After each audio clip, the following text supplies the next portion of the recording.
Hello everyone, मी निरंजन. आज आपण पाहूया क्लास 8चा सेल अँड सेल ऑर्गनेल या चॅप्टरमधील तिसरं लेक्चर.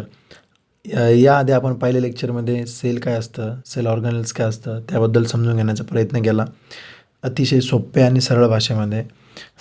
त्यानंतर त्याचे पार्ट्स कोणते कोणते, टाईप्स कोणते कोणते ते आपण पाहिलं. ॲनिमल सेलमध्ये काय प्रेझेंट असतं, प्लांट सेलमध्ये काय प्रेझेंट असतं ते आपण पाहिलं. त्यानंतर त्याचे जे आपण कॉम्पोनंटला सुरुवात केली होती, तर आपलं लास्ट लेक्चर म्हणजे लेक्चर नंबर 2 जे झालं त्यामध्ये आपण सेल वॉल आणि प्लाझ्मा मेम्ब्रेन हे काय असतं, त्यांचं कार्य काय आहे ते समजून घेण्याचा, हे सेल वॉल काय असतं, हे प्लाझ्मा मेम्ब्रेन, सेल मेम्ब्रेन काय असतं ते समजून घेण्याचा प्रयत्न केला. ते अतिशय सोप्या भाषेत तुम्हाला सांगितलं, तुम्हाला नक्की समजलेलं असेल. त्यानंतर आपण एंडोसायटोसिस, एक्झोसायटोसिस हे पाहिलं. तर डिफ्युजन, ऑस्मॉसिस हे देखील पाहिलं. नंतर ऑस्मॉसिसमध्ये 3 क्रिया घडून येतात, त्या म्हणजे एक असतं आयसोटोनिक सोल्युशन, हायपोटोनिक सोल्युशन आणि हायपरटोनिक सोल्युशन. या तिन्ही गोष्टी आपण पाहिल्या. आता या लेक्चरमध्ये आपण पाहूया सायटोप्लाझम. तर हे सायटोप्लाझम काय असतं बरं, तर हेच सायटोप्लाझम आपल्याला या चॅप्टरमध्ये समजून घेण्याचा प्रयत्न करायचा आहे. तर सायटोप्लाझम हे काय सेल आहे, बरोबर. हे काय सेल आहे आणि सेलमध्येच हा काय न्यूक्लियस आहे. तर सेलमधील न्यूक्लियस सोडून इतर ही काही जागा रिकामी राहिली, ही जी बाकीची रिकामी जी जागा आहे त्याच जागेला आपण काय म्हणू शकतो, सायटोप्लाझम. आले लक्षात तुमच्या? ती जी रिकामी जागा आहे म्हणजे न्यूक्लियस सोडून सेलमध्ये जी काही रिकामी जागा आहे त्या रिकाम्या जागेला काय म्हणतो आपण, सायटोप्लाझम म्हणतो. तर आता ही जी सायटोप्लाझम आहे, फॉर एक्झाम्पल आता हा सेल आहे, सेलमध्ये तर हा न्यूक्लियस आहे आणि न्यूक्लियसच्या नंतर इथं मायटोकॉन्ड्रिया, इथं इथं गोल्गी कॉम्प्लेक्स, इथं लायझोसोम, असे वेगवेगळे पार्ट आहे. तर तुम्हीच मला सांगा, जर न्यूक्लियस सोडून इतर जी जागा आहे सेलमध्ये ती मोकळी जागा, तो जर सगळा सायटोप्लाझम असेल, तर ऑब्वियसली जेवढेही बाकीचे ऑर्गनेल्स जे असतात, बाकीचे ऑर्गन्स असतात ते कुठे येतील, ते सायटोप्लाझमवरच येतील, बरोबर. तर सायटोप्लाझम म्हणजे काय, it is a fluid between plasma membrane and nucleus. हे काय, एक फ्लुइड आहे. कुठलं फ्लुइड आहे? Plasma membrane. प्लाझ्मा मेम्ब्रेन म्हणजे काय, ही जी काही बॉर्डर आहे, फॉर एक्झाम्पल हा सेल आहे, सेलची काय बॉर्डर आणि न्यूक्लियस यामधली ही जी रिकामी जागा आहे, ही काय मग सायटोप्लाझम.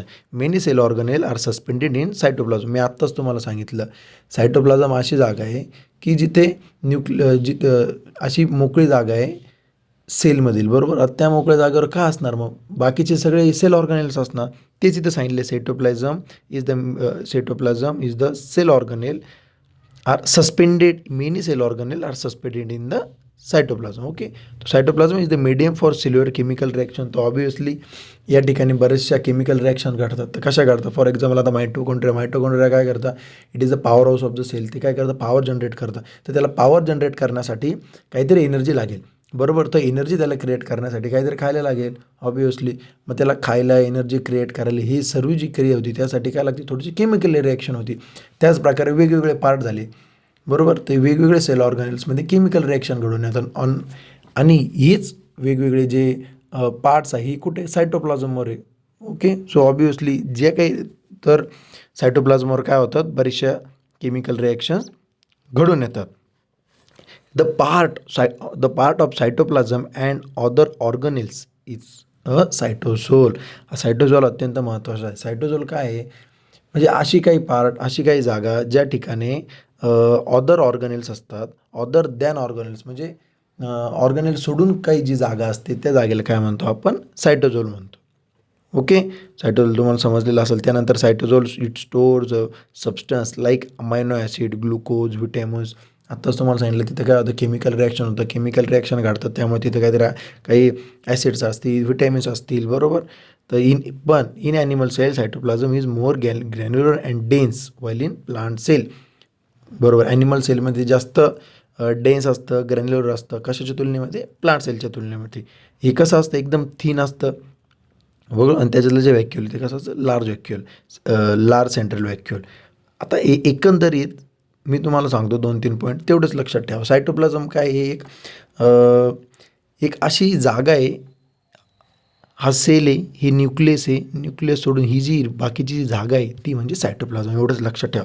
तर ऑब्व्हियसली ही जी रिकामी जागा इथं काय, मग बाकीचे पण मायटोकॉन्ड्रिया, गोल्जी कॉम्प्लेक्स, लायझोझोम्स हे वेगवेगळे काय सेल ऑर्गॅनेल्स आहेत. तर ऑब्व्हियसली इथं काय होणार आहे, केमिकल रिॲक्शन होणार आहे, बरोबर. तर ही रिकामी जागा पहिला पॉईंट. दुसरा, तिथं काय होतं, केमिकल रिॲक्शन घडतात. ओके. त्यानंतर ही जी जागा ही कशी असते, हा स्टिकी सबस्टन्स असतो. कसा असतो, स्टिकी. स्टिकी म्हणजे काय, चिकट सबस्टन्स. कसा, चिकट. ते कसं असतं एकदम, ते जे लिक्विड आहे ते कसं असतं, थोडं चिकट चिकट टाईप असतं. त्यामुळे त्याला काय म्हणतो आपण, स्टिकी सबस्टन्स असं म्हणतो. भरपूर केमिकल रिॲक्शन यामध्ये घडत असतात. त्यानंतर यामध्ये भरपूर सेल ऑर्गॅनेल्स असतात.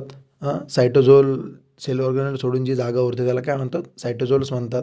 वेगवेगळे विटॅमिन्स, ॲसिड्स, ग्लुकोज यामध्ये आपल्याला आढळून येतात. अतिशय सोप्पा आणि सरळ आहे सायटोप्लाझम.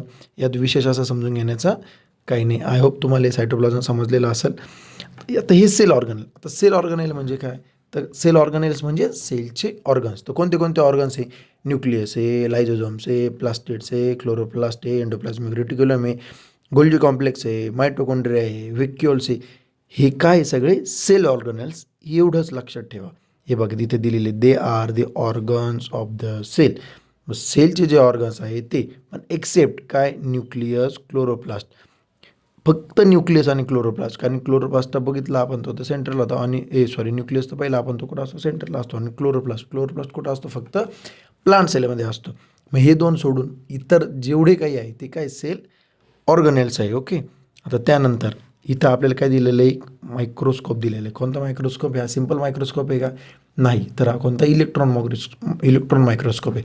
सर्वात स्ट्रॉंग मायक्रोस्कोप असतो. म्हणजे सर्वात लहानातली लहान गोष्ट, लहान वस्तू जी साध्या मायक्रोस्कोपने दिसत नाही, ती कशाने बघावं लागते, मग इलेक्ट्रॉन मायक्रोस्कोप. ओके. आता आपण पाहूया न्यूक्लियस. अत्यंत महत्त्वाचा असा टॉपिक आहे न्यूक्लियस.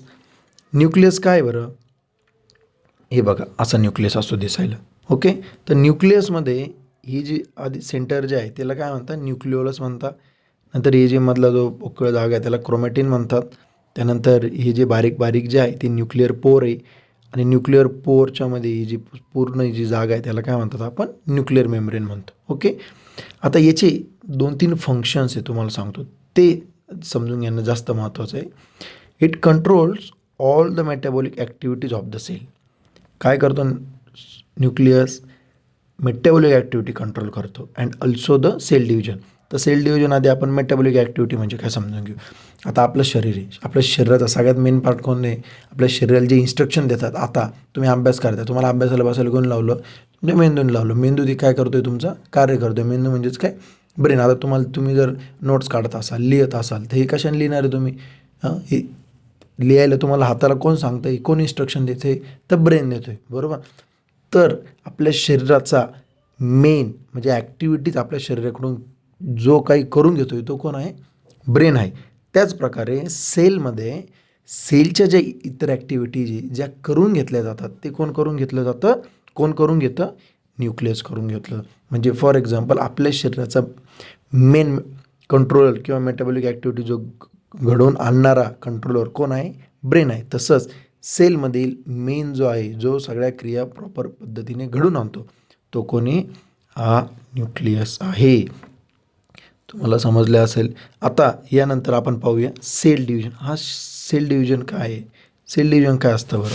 सेल डिव्हिजन असे अतिशय सोपा आणि महत्त्वपूर्ण टॉपिक आहे. फॉर एक्झाम्पल हे बघा, हा काय एक सेल आहे, बरोबर. तर यामध्ये तुम्हाला एक गोष्ट सांगतो.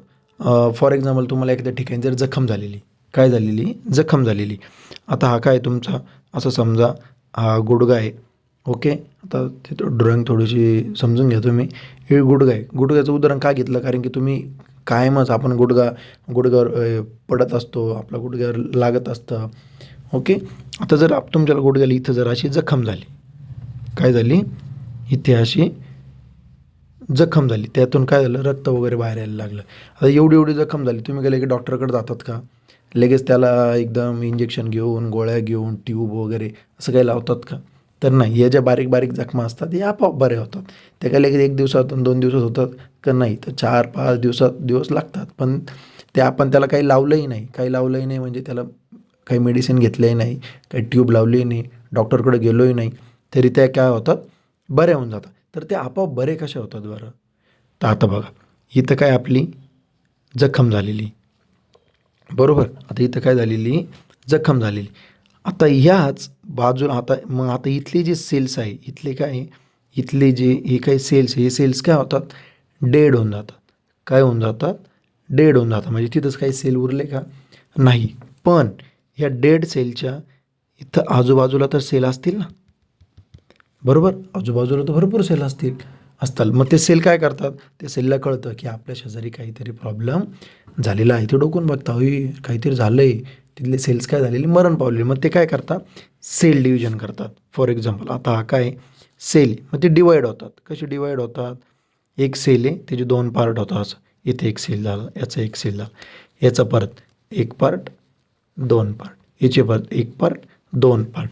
आले लक्षात. मग ही जी सेल ही कशी होतं, अशी इकडून ती जखम बघा अशी भरत जाते, बरोबर. मग ते हळूहळू ते सेलचं जसं डिव्हिजन होतं ते काय होतं, अशी भरत भरत भरत भरत भरत भरत ही जागा पूर्ण हळूहळू हळूहळू काय करून टाकतात, ती भरवून टाकतात. त्यामुळे हा जो सेल डिव्हिजन हा जो शब्द आहे हा अतिशय महत्त्वाचा आहे. डिव्हिजन म्हणजे काय, डिवाईड करणे. काय डिवाईड करणे, सेलला डिवाईड करणे.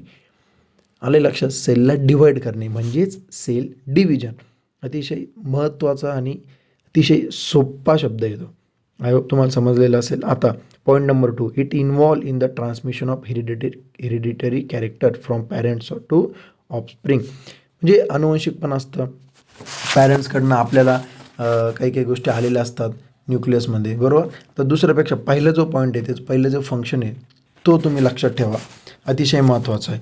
ओके. आता तुम्हाला यामध्ये आपण काय काय पाहिलं, सायटोप्लाझम पाहिलं, सेल ऑर्गॅनेल्स पाहिलं, त्यानंतर हा न्यूक्लियसमध्ये त्याचे फंक्शन बघितले. आय होप तुम्हाला एकदम व्यवस्थित पद्धतीने समजलेले असतील. आता आपण पाहूया एंडोप्लाझमिक रेटिक्युलम. तर एंडोप्लाझमिक रेटिक्युलम काय बरं, तर एंडोप्लाझमिक रेटिक्युलम अतिशय सोपा आहे. हा पण खूप सोपा आहे, हा पण खूप महत्त्वाचा आहे, फार अवघड नाही.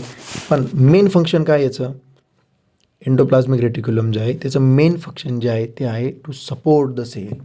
काय करते, सेलला सपोर्ट करतं. कसं सपोर्ट करतं, आता एखादी बिल्डिंग आहे, काय आहे एखादी, आता ही काय आहे बिल्डिंग असं समजा, बरोबर. बिल्डिंगची ही काय असतात, ही पिलर असतात. काय असतात, पिलर. आता आपण कोणतेही घर बांधतो, बिल्डिंग बांधतो, ते वरचा मजला बांधण्याआधी आपण काय करतो, एक पिलर बांधतो, नंतर भिंती बांधतो. ती जी पिलर ते जर पिलरच काढून टाकले तर बिल्डिंग उभी राहील का, नाही राहणार, बरोबर. म्हणजे ती जी पिलर आहे ते बिल्डिंगला काय करत आहे, सपोर्ट करत आहे. त्याचप्रमाणे एंडोप्लाझमिक रेटिक्युलम सेलला काय करतं, सपोर्ट करतात. आता हे जर पिलर्सच काढून टाकले तर ते बिल्डिंग उभं राहील का, नाही. त्याच पद्धतीने जर सेलमधले जर एंडोप्लाझमिक रेटिक्युलम काढून टाकला तर सेल हा राहणारच नाही, तो डायरेक्ट चपटून जाईल, एकदम असा चपटा होऊन जाईल. ओके. मेन फंक्शन काय आहे एंडोप्लाझमिक रेटिक्युलमचं, इट सपोर्ट्स द सेल. तो काय करतो, सेलला सपोर्ट करतो. ओके. त्यानंतर याचे दोन टाईप्स असतात एंडोप्लाझमिक रेटिक्युलमचे. किती टाईप्स असतात, दोन टाईप्स. फॉर एक्झाम्पल हे बघ, आता हा काय एंडोप्लाझमिक रेटिक्युलम असं आपण समजून घेऊ. ओके. काय एंडोप्लाझमिक रेटिक्युलम, त्याचे दोन टाईप, एक असतो इकडं, एक असतो इकडं. आता हा जो दुसरा टाईप आहे, बरोबर. आता यांची नाव काय बरं, एक असतो स्मूथ एंडोप्लाझमिक रेटिक्युलम आणि एक असतो रफ. काय असतो दुसरा, रफ एंडोप्लाझमिक रेटिक्युलम. ओके. आता रफ एंडोप्लाझमिक रेटिक्युलम का बरं नाव दिलं आहे बरं त्याला, आणि याला स्मूथ का नाव दिलेलं आहे बरं, तर हा जो रफ आहे या साईडला असे पोर्स असतात. पोर्स म्हणजे असे टिंब असे डाग असतात. इथं तुम्हाला कळेल बघा, हे काय असे स्मॉल डाग आहे का, आहेत. यालाच म्हणतात रायबोझोम्स. हे बघा इथं दिलेले काय, रायबोझोम्स. तर हे रायबोझोम्स काय करतात, हे रायबोझोम्स काय करतात, रायबोझोम्स बनवतात प्रोटीन. काय बनवतात, प्रोटीन.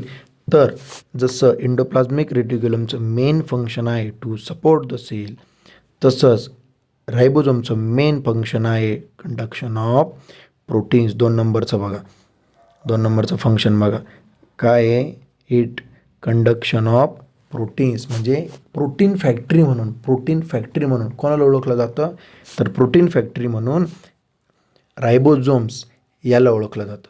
बरोबर. तर रायबोझोम्स ही आता ही जी दुसरा पार्ट आहे, ही दुसरा पार्ट काय तयार करतं बरं, याला काय म्हणतात, स्मूथ एंडोप्लाझमिक रेटिक्युलम. हे काय तयार करतात, हे शरीरामधील फॅट तयार करतात. काय तयार करतात, फॅट. तर एंडोप्लाझमिक रेटिक्युलममध्ये सगळ्यात मेन फंक्शन काय, इट सपोर्ट्स द सेल. ते काय करतं, सेलला सपोर्ट्स करतं. म्हणजे एका घरामध्ये तुम्हाला सांगितलं बिल्डिंग उभी करायची असली आपल्याला, तर तिचे पिलर्स अत्यंत महत्त्वाचे. पिलर्स नसले तर बिल्डिंग उभीच राहणार नाही. त्याच प्रकारे एंडोप्लाझमिक रेटिक्युलम जर नसेल तर सेल उभाच राहणार नाही. सेल काय होऊन जाईल, चापटा होऊन जाईल डायरेक्ट. बरोबर. त्याचे मेन 2 टाईप्स असतात तुम्हाला जे सांगितलं मी. एक कोणता, स्मूथ एंडोप्लाझमिक रेटिक्युलम, आणि एक रफ एंडोप्लाझमिक रेटिक्युलम. बरोबर. स्मूथ एंडोप्लाझमिक रेटिक्युलम काय बनवतो, तो कसा असतो, एकदम स्मूथ असतो, म्हणून त्याचं नाव काय, स्मूथ. आणि काय तयार करतात, फॅट तयार करतात. काय, फॅट. आणि रफ एंडोप्लाझमिक रेटिक्युलम जे आहे, तर रफ एंडोप्लाझमिक रेटिक्युलम काय तयार करतात, प्रोटीन. काय बनवतात, प्रोटीन. मग त्यालाच हे जे स्मॉल पोर्स यालाच काय म्हटलं आहे, रायबोझोम्स. त्यामुळेच रायबोझोम्स जे आहे त्याला काय म्हणून ओळखलं जातं, प्रोटीन फॅक्टरी. आलं लक्षात, प्रोटीन फॅक्टरी. म्हणजे जर उद्या जर असा MCQ आला, हू सपोर्ट्स द सेल, सेलला सपोर्ट कोण करतं, तर त्याचं उत्तर असेल एंडोप्लाझमिक रेटिक्युलम. पण प्रोटीन फॅक्टरी म्हणून असा जर क्वेश्चन आला तर त्याचा आन्सर असेल रायबोझोम्स. आले लक्षात, इथपर्यंत तुम्हाला समजलेलं असेल. आता आपण आत्ता ह्या लेक्चरमध्ये आपण 3 कॉम्पोनंट्स बघितले. एक बघितलं एंडोप्लाझमिक रेटिक्युलम, त्याआधी बघितला न्यूक्लियस, आणि त्याआधी बघितला सायटोप्लाझम. आय होप तुम्हाला समजलं असेल. काही समजलं नसेल तर कमेंट करून तुमचे डाऊट्स विचारा. सेशन चांगला वाटला असेल तर लाईक, सबस्क्राईब करा, आणि तुमच्या प्रतिक्रिया कमेंट्समध्ये कळवा. थँक्यू.